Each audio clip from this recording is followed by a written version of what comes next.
Yes. Hare Krishna. All glories to you, my friends. All glories to the previous acharyas. To Ayendra Prabhu, to Srila Prabhupada, Bhaktisiddhanta Sarasvati Thakura, to all the previous acharyas, back to Lord Brahma and Lord Sri Krishna. We're here today interviewing my good friend Nicholas Paris. Is that how you pronounce that, Nicholas, or is there a specific pronunciation I should be using? All right. Thanks, everyone. Thank you for having me here in the show. And actually, it sounds Nicolas Paris. Nicolas Paris. Okay, there we go. Beautiful. So yes, this is my good friend. I'm very glad to have him on today, and thank you for being here, my friend. Very good to have Thanks to you. Thanks to you, really. I really appreciate this, and I hope everyone will. you. Okay, so we're gonna hop right in. So, um, go ahead and tell us a bit about how you came to Krishna consciousness.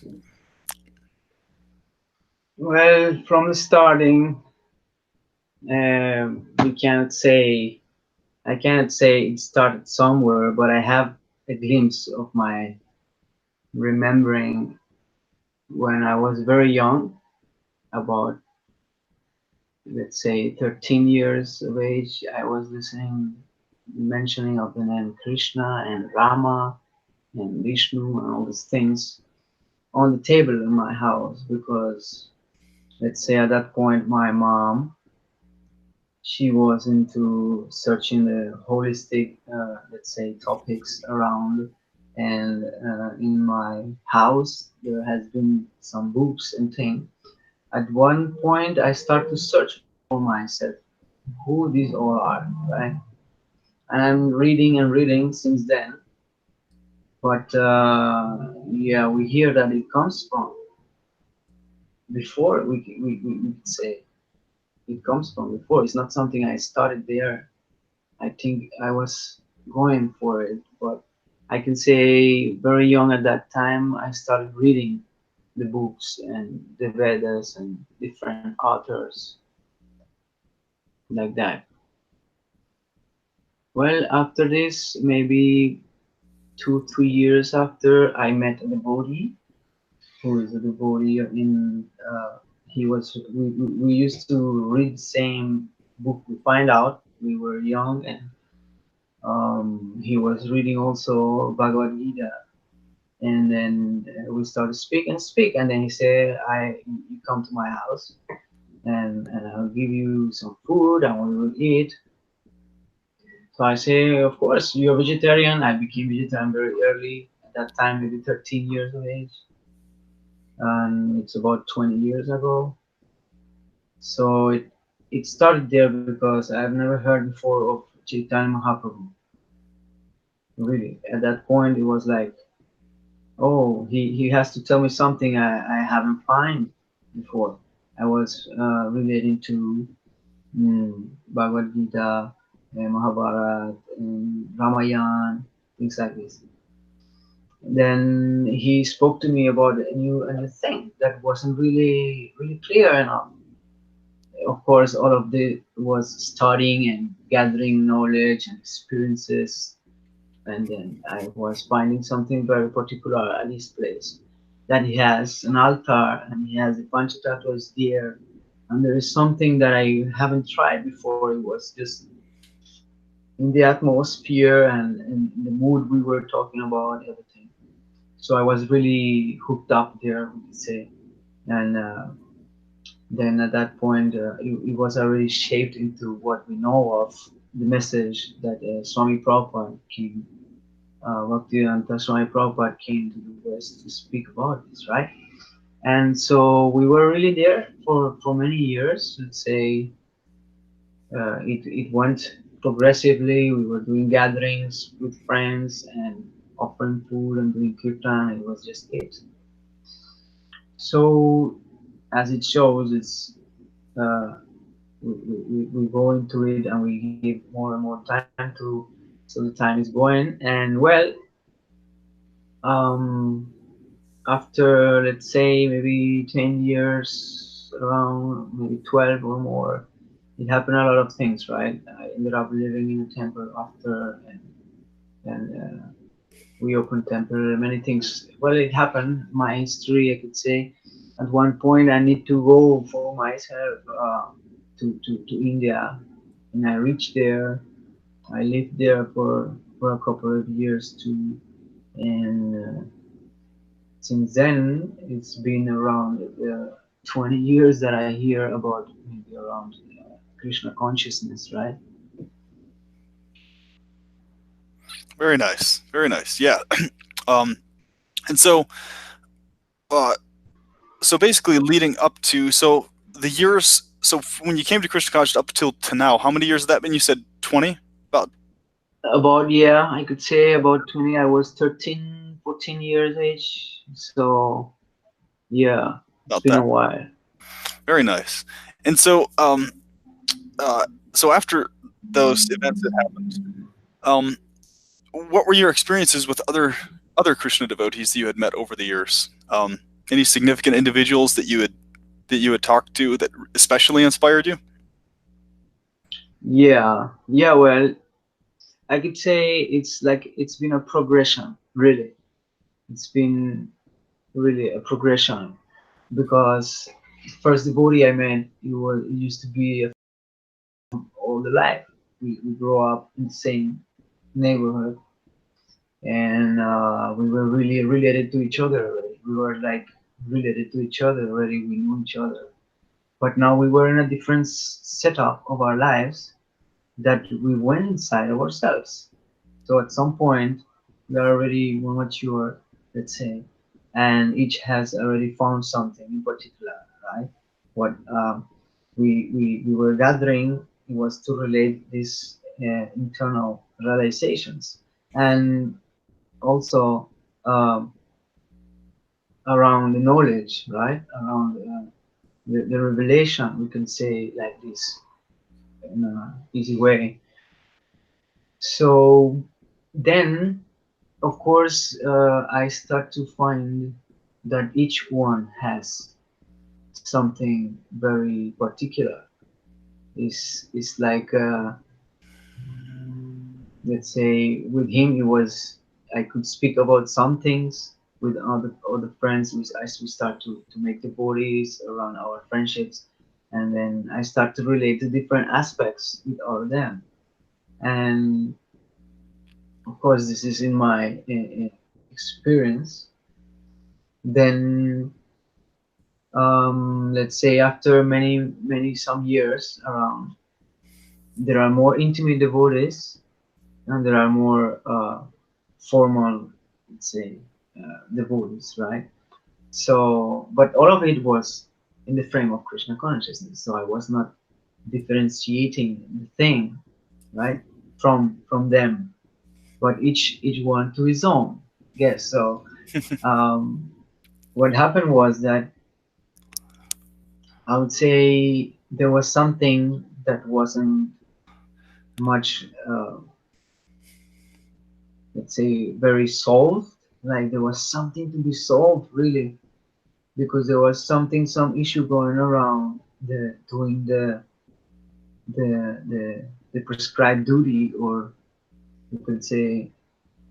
So it becomes sort of aspect, political aspect, and in that sense, I can say I could relate to less people than before.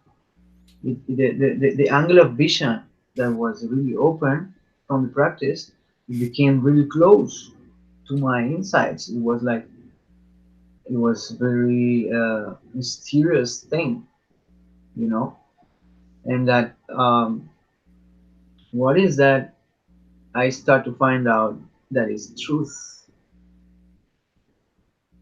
It was amazing because many people, it's like we hear, you know, many people could say this also relate to, or um, and it's the same for everyone. Like truth is an offense, but not a sin.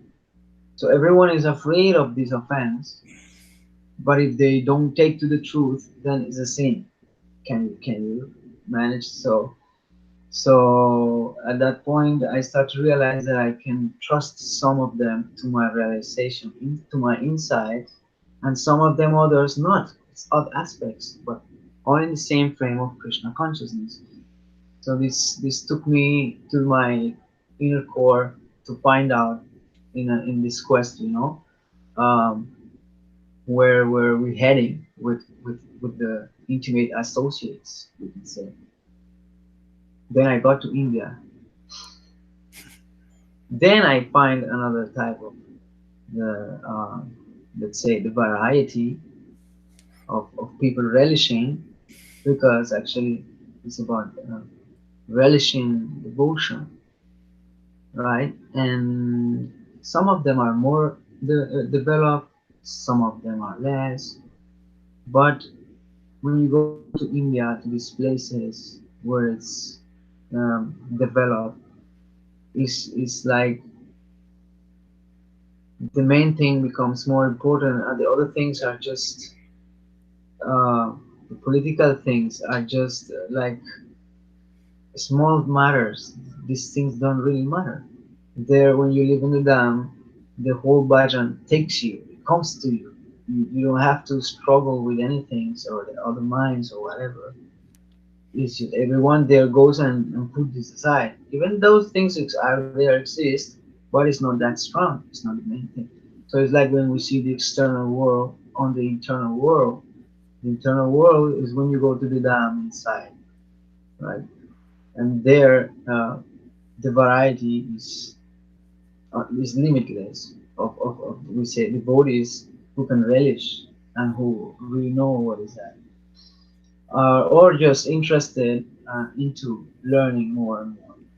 So in that sense, I came there and I started to discover mm, that internal world which you are taking shelter in, so big and so huge. And then it changed a lot. So everyone can say that going to the dam in their let's say in their relishment, the one door is open. Very nice. Beautiful. Beautiful. Yeah, the that's right. Yeah, exactly. I see what you mean. The internal relishment, when that's being experienced, everything external becomes very much so secondary and Yeah, almost yeah, completely unimportant. You know what I mean? I So, think so. That because what I see from your experience is that you are living in the dam, even though we read this. Raghunath Das Goswami explains this, that to live in the dam, even if you don't live there in the bhumi, in the Vraja bhumi, in this bhumi where the dam, where the lila happened, you can live mentally in it. Means, but if you are there fully, then to take shelter of it, it's what it is about. But you can do it even if you cannot be in the brush. But actually, what I have found is this, that my experience, let's say, is actually the whole booming is the dam. The whole, there's no political frames about what we see today because it's only India. No, it's the whole mandala. It's become the Braj Bhumi, but the Bhumi means the place, the Braj Mandal is measured. Even you could say at this point also, you cannot measure the dam, but it has 84 crore. It's full of as big as it expands. But the whole thing is done because it's where the Lord comes. It's in the Braja Bhumi, means, and that's in the Braja Mandal and all of it, right? So there is uh, the external consideration is secondary. The primary consideration is the truth that's inside. that's right. Yeah. The Rajamandala,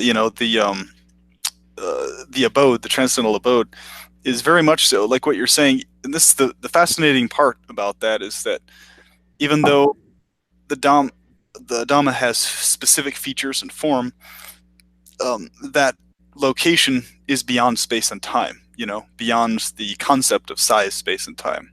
So you're dealing with Rajadam, you're dealing with relationship, dealing with individual relationship being the essence of how things are measured and understood in relationship, Right. versus space and time measurements, which is very interesting principle, and really that principle, like you're saying, that principle is only understood via the direct internal connection with Radha and Krishna and their associates and all other living entities, because the temporal intellect, cannot process how a location that has dimensions is beyond space and time, because they always keep thinking, well, that must mean it's limited in size or shape or something, right? So they always look at in other words, they're always thinking of form in terms of the external material temporal form, once again. So same thing with thinking about the forms of Radha and Krishna. The same thing with the abode of the Lord also is looked at from those perspectives, if a person doesn't look at this from internal vision, so Right. so yeah, Nicholas, if you could and of course I can relate from my perspective as well, but this will be fun. Yeah. If you could talk a little bit about how, from your end at least, when we first came in contact, what your experiences were, and then up to this point. I think it's been about a year now that we've known Yeah. each other online. So yeah, if you could relay your own experiences from your side, that'd be fun to hear. With the first meeting, I think one of our colleagues drops me a link or something, and or it starts to show in my feed, or maybe you tag someone who we have as a friend, and then I find out that there's a person dealing with truth who is also struggling to make himself understood by everyone. And then I start to feel related to. And I think, well, I mean, like, let's say if you can relate to something and you know what it is, or you feel like correspondent, correspondent, or at least induced to.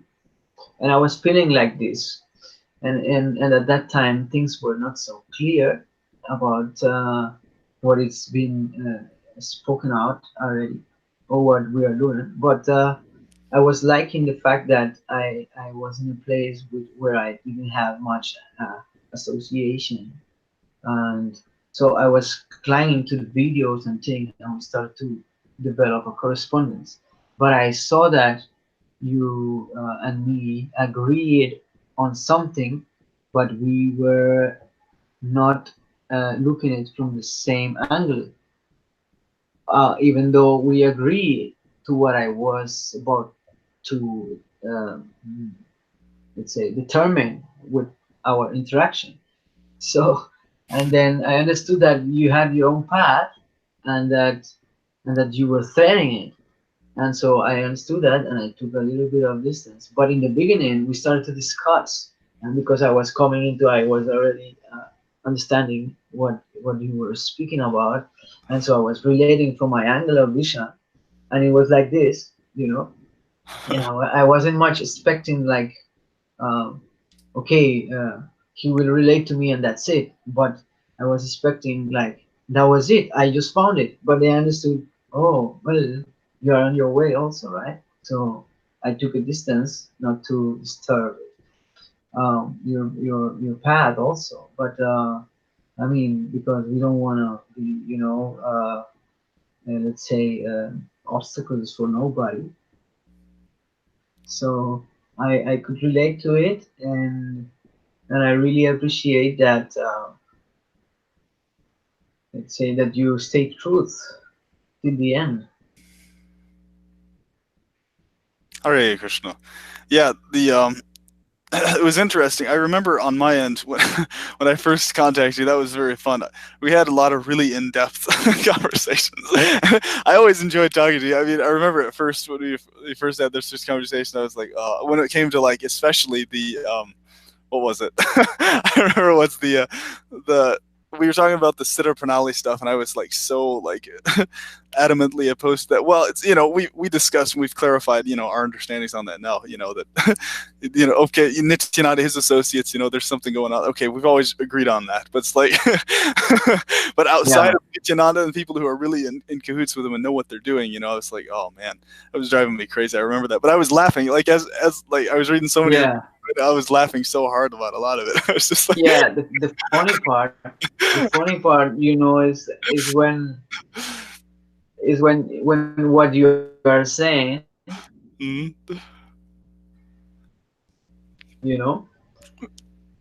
And what I was saying, I have a means to say it. So we keep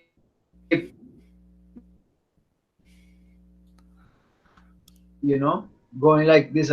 So it was like we are hunting something, but then we realized there's nothing to be hunt around, Right. So I could really say, I don't know if there is a delay, but I feel it.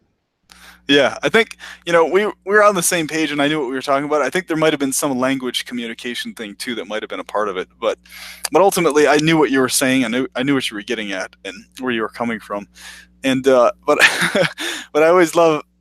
Can you still hear me, Nicolas? Is the audio? Yeah. Okay, because I know. Getting. Okay, good. Yours cut off a little bit. Last time we could still hear most of it, but just letting you know that. But yeah. I remember I remember talking to you about a lot of this stuff, and the things I remember the most, I was like, yeah, this is a pure devotee of Radha and Krishna and Nityananda. I know who this person is. I can feel this person out, So no matter what it was, the situation was, I just knew. I knew that we were on the page and could feel it in my core, the whole time. I could feel that. So I was like, yeah, this is absolutely fascinating, So, but I've always, True. It always brings a smile to my face. Yeah, over the whole course of every time we interacted or chatted or whatever, I'd always feel really joyful, and uplifted, calmed, especially. Thanks. Well, you're right. I don't consider myself to that level, but I think we can feel and recognize when someone is really threading that path, That's right. Then that's when it takes really let's say that's when it takes really shape.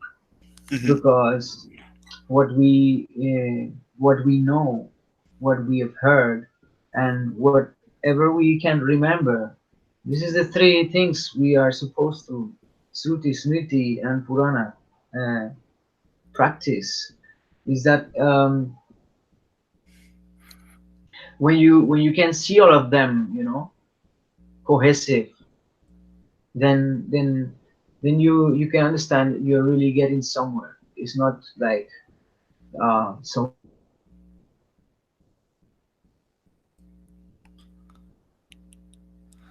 Nicolas, I noticed your video paused a moment there, and the audio went out.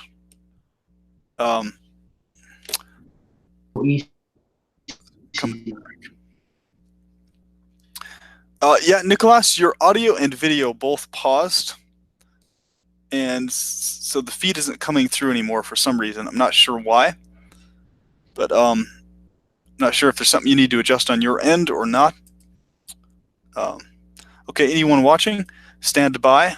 We'll get this sorted out really quick. Well, Nicolas, are you still there? Hare Krishna. Okay, well, looks like we're going to have to do a part 2 of this, my friends. Thank you for watching, and we will get back with you shortly. Hare Krishna.